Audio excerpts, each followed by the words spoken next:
bit, I think, better on the camera this way. So, maintaining our squeeze out against our strap, nothing changes there. Now what we are doing is we are taking our hands towards the ceiling, and we are making sure that our thumb pads and our fifth finger pads stay together throughout this exercise. So we're interlocking our fingers and our hands together, and we are keeping those palms firmly together. You will notice that your palms are going to want to come apart. You have got to keep the palms glued together. As I do this, my inner elbows face behind my head. So I've got my hands together, they're facing up to the ceiling, and automatically the inner section of my elbows want to face behind me. I don't want that, so I rotate my inner elbows in as far as they will go without the palms of my hands coming apart. So it should feel active. It should feel like your elbows and your hands are sort of fighting each other a bit here. This is how we get independence of movement through the limbs. So we are trying to rotate your elbows in a direction that your hands doesn't want them to do, and the hands are fighting back by staying together in this way. We are really slowly going to move our arms behind our head like this, only going as far as we can go without lifting our rib cage off the floor. So it's exactly the same principle as what we said before. You are not just flopping your hand back and then the ribs flipping up towards the sky. The ribs stay grounded and relaxed, and you are moving your arms through this range of movement without there being any reaction in the rib cage and in the spine. So keep that grounded.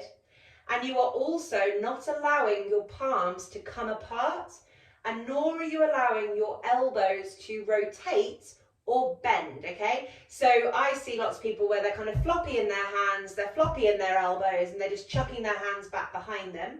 I also see lots of people who have the best intentions initially, and then as they go further, their elbows start rotating and it all goes a bit wrong. You've got to really focus on the hands staying together, the elbows facing each other, the rib cage staying grounded, and you are moving your arms backwards and forwards. There is no rotation or bending through the elbows and the wrists.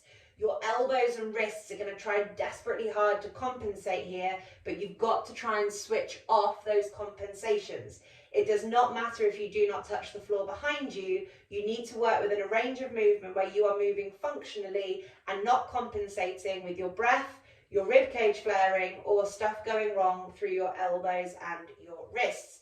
We are moving your shoulders here through flexion, and I guess actually into extension, but it's kind of like less flexion rather than it being extension. Off we go. We'll do 10 more of these. So 10,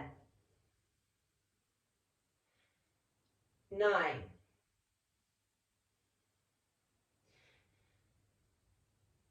8, maintaining the squeeze out against the strap. 7, 6,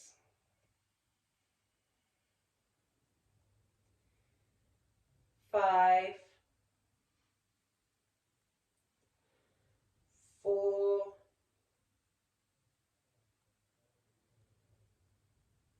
3, 2,